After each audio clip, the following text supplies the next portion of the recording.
Black panther ने मचाई तबाही और सफ़ेद शेर को मिली जादुई शक्तियाँ और लिया अपने माँ बाप का बदला। एक बार की बात है, जंगल का राजा गब्बर शेर अपने बेटे शिम्बा शेर के साथ जंगल में घूम रहा था। घूमते घूमते गब्बर शेर अपने बेटे शिम्बा से कहता है, सुनो बेटा शिम्बा, बड़े होकर इस जंगल का राजा तुम्हें ही बनना है, इसलिए इस जंगल के नियम और कानून जानना तुम्हारे लिए बहुत महत्वपूर्ण है।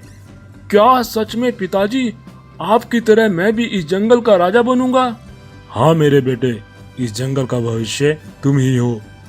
ये दोनों बात ही कर रहे होते हैं कि तभी अचानक से पीछे से एक ब्लैक पैंथर ने गब्बर शेर पर हमला कर दिया।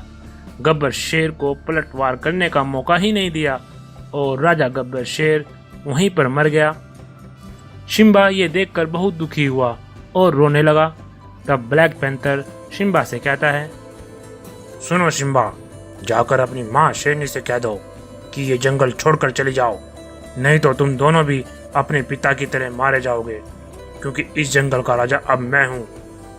शिम्बा डर के मारे वहाँ से भाग जाता है और सीधा अपनी माँ शेरनी के पास जाता है और रो रो कर कहता है, माँ, मेरे पिताजी को वो एक ब्लैक पैंथर ने मार डाला और वो हमें ये कह रहा है कि ये जंगल छोड़कर चले जाओ, नहीं तो हमें भी वो मार डालेगा। बेटा शिम्बा, तुम घबराओ नहीं, उस ब्लैक पैंथर की इतनी हिम्मत नहीं है कि वो हमें इस जंगल से बाहर निकाल सके। जरूर राजा गब्बर शेर को उस ब्लैक पैंथर ने धोखे से मारा होगा, नहीं तो वे सामने से हमारा मुकाबला नहीं कर सकता। नहीं माँ, वो बहुत खतरनाक है। बेटा तुम चिंता मत करो, ये जंगल हमारा है, हम इसे छोड़कर नहीं जाएंगे। और वैसे भी इस जंगल में तुम्हारे पिताजी का एक दोस्त बाघ रहता है, मैं उनके पास जाती हूँ और उनसे मदद मांगती हूँ, वो हमारी मदद जरूर करेंगे, तुम यहीं पर रहना। फिर शेरनी बाघ से मिलने के लिए उसकी गुफा की ओर जाती है और पीछे पीछे चुपके चुपके बेटा शिम्बा भी चलने लगता है। शेरनी वहां जाकर देखती है कि वह ब्लैक पैंथर बाघ के साथ बैठा हुआ है और जोर जोर से हंस रहे हैं। शेरनी ये देखकर सब कुछ समझ जाती है, इस बाघ ने ही मेरे पति को मरवाया है और ये गद्दार है। तब शेरनी बाघ से कहती है, गद्दार बाघ, ये तूने क्या किया? तूने अपने ही दोस्त को इस ब्लैक पैंथर के जरिए मरवा दिया। तुम्हारे जैसे दोस्त पे मैं थूकती हूँ। आखिर तुम्हें पता ही चल गया। कोई बात नहीं, अब मेरे लिए और भी आसान हो गया है। ब्लैक पैंथर, देखते क्या हो, मार डालो इस शेरनी को।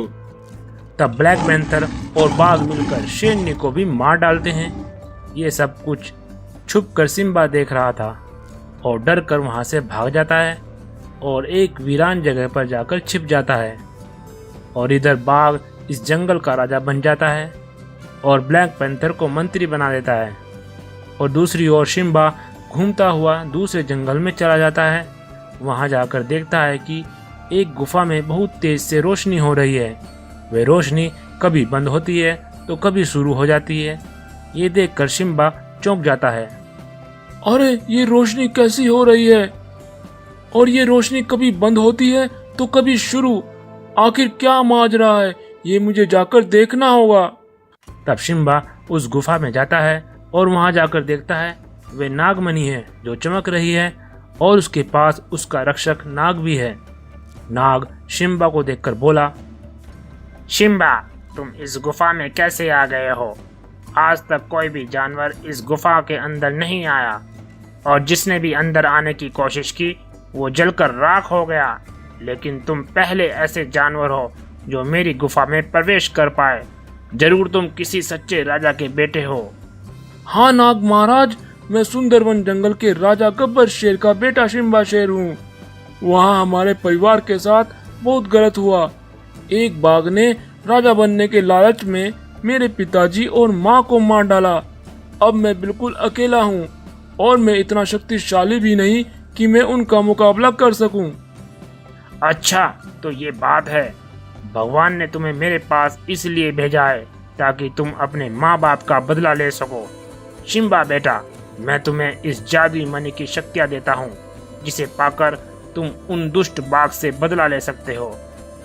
तब वे नाग जादुई मणि की कुछ जादुई शक्तियां सिम्बा शेर को दे देता है, जिन्हें पाते ही सिम्बा शेर जवान और ताकतवर हो जाता है। और अब सिम्बा शेर नाग महाराज को धन्यवाद बोलकर वहां से चलता हुआ अपने जंगल में आ जाता है और तेजी से वह अपनी गुफा के पास आता है और देखता है कि वे दुष्ट बाघ और ब्लैक पैंथर जानवरों को बड़ी बेरहमी से मारकर उन्हें खा रहे हैं।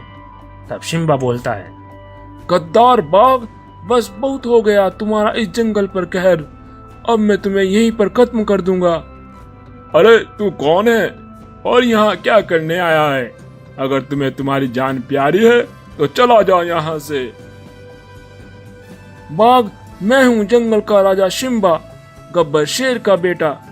ये सुनकर ब्लैक पैंथर और बाघ हैरान हो जाते हैं और वहां से भागने लगते हैं, लेकिन सिम्बा ने अपनी शक्तियों से उन्हें रोक देता है और उन्हें अब तड़पा तड़पा कर मार डालता है। इस तरह से सिम्बा ने अपने माँ बाप का बदला लिया और अब इन जादुई शक्तियों से जंगल के जानवरों की रक्षा करता है और अब सभी हंसी खुशी से इस जंगल में रहने लगते हैं। तो कहानी पसंद आए इस वीडियो को लाइक करें और ऐसी ही इंटरेस्टेड कहानियों के लिए हमारे चैनल को सब्सक्राइब करें। एक जंगल में एक गब्बर शेर रहा करता था। गब्बर शेर बहुत सुंदर और सफेद रंग का था। गब्बर शेर अपनी प्रजा का अच्छे से ध्यान रखता था। जंगल के सभी जानवर अपनी अपनी परेशानियां गब्बर शेर को बताया करते थे और गब्बर शेर उनका हल निकाल कर दिया करता था। इस तरह से सभी जानवर अपने राजा गब्बर शेर से बहुत खुश थे। और इसी जंगल में एक रंगीन बाघ भी रहता था। ये बाघ बहुत कपटी और घमंडी और खड़ूस किस्म का था। ये हमेशा से ही इस जंगल का राजा बनना चाहता था। बाघ गब्बर शेर को मारने का तरह तरह का प्लान बनाया करता था। फिर एक दिन बाघ सोचता है, मुझे इस जंगल का राजा किसी भी कीमत पर बनना है। मुझे इस गब्बर शेर को मारना होगा, पर कैसे? एक आइडिया है। मैं जंगल में गड्ढा खोदूंगा और उसे पत्तों से ढक दूंगा और जब भी राजा गब्बर शेर गड्ढे के पास से गुजरेगा तो वे गड्ढे में गिर जाएगा और इस गड्ढे में तड़प तड़प कर मर जाएगा। तब बाघ एक बहुत गहरा खड्डा खोद देता है और उस पर ऊपर से पत्ते बिछा देता है।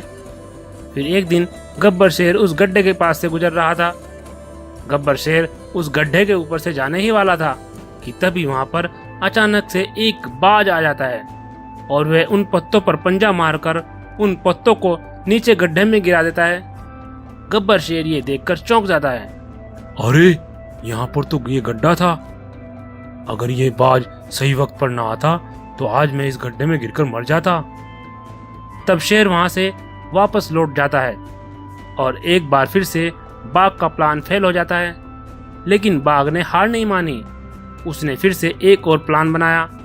प्लान के अनुसार बाघ गब्बर शेर के पास आया और बोला, महाराज, पास के जंगल के राजा सिम्बा शेर ने आपको बुलाया है। वो कह रहा था कि वे आपका दोस्त है, इसलिए वो आपको बुला रहा है। हाँ हाँ बाघ, तुम बिल्कुल ठीक कह रहे हो। सिम्बा मेरा दोस्त है। तो ठीक है, उससे कह दो मैं कल उससे मिलने आऊंगा। इस जंगल के दूसरे जंगल के बीच एक नदी है और उस पर एक पुल है। तो बाघ का प्लान इस पुल को कमजोर करने का है ताकि जब गब्बर शेर इस पुल से गुजरे तब वह यह पुल टूट जाए और गब्बर शेर नदी में गिर जाए। तब बाघ इस पुल के पुर्जे ढीले करने लगता है और पुल के पुर्जे ढीले करते करते वह बाघ दूसरे जंगल में चला जाता है। अरे बाप रे, मैं तो दूसरे जंगल में आ गया हूँ। अब मैं क्या करूँ? अगर मैं वापस गया तो ये पुल टूट जाएगा और मैं नदी में गिर जाऊंगा, और अगर नहीं गया तो इस जंगल का राजा मुझे मार डालेगा। इतने में दूसरे जंगल का राजा सिम्बा शेर बाघ को देख लेता है। ये बाघ तो इस जंगल का नहीं है। मुझे लगता है ये बाघ हमारे जंगल में घुसपैठ करने आया है। इसका मतलब मुझे इसे जान से मारना होगा। तब सिम्बा शेर बाघ को मारने के लिए दौड़ता है। बाघ थर थर कांपने लगता है और डर की वजह से वापस उस पुल पर चढ़ जाता है। लेकिन पुल कमजोर हो चुका था, जो कि बाघ ने ही कमजोर किया था।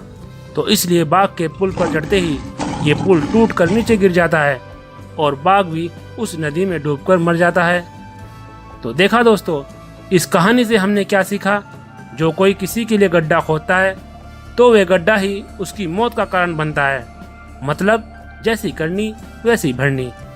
कहानी पसंद आए तो इस वीडियो को लाइक करें और ऐसी ही इंटरेस्टेड कहानियों के लिए हमारे चैनल को सब्सक्राइब करें।